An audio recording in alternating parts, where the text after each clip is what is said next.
பெத்த தாயிடத்தில் பட்ட கடன் ஏராளம், ஏதோ முடிஞ்சவரை அடைச்சிடுவேன் என்னாலும். என்னையே நம்பி குடும்பம் அங்கே காத்திருக்குதடா, அது வெளிச்சம் பெற உருகுற நாம் எழுகுவத்தியடா. ஆக மொத்தம் எதுவும் எனது குத்தம் இல்லையடா, அட நிமிந்து பாரு நிலவு கூட சுத்தம் இல்லையடா. மற்றவர்க்கு தெரியாது என்னோட ஆதங்கம், அடனா இரு பக்கம் அடி வாங்கும் இருதங்கம். இப்படியானு அப்படியானு சொல்ல முடியல, அத சொல்லிடாம எனக்குள்ளார மெல்ல முடியல.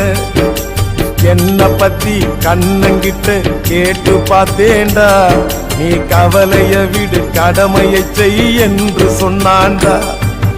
சரியா தப்பா செய்யறது சரியா தப்பா, நல்லது எது கெட்டது எதுன்னு தெரியலையப்பா, எனக்கு புரியலையப்பா.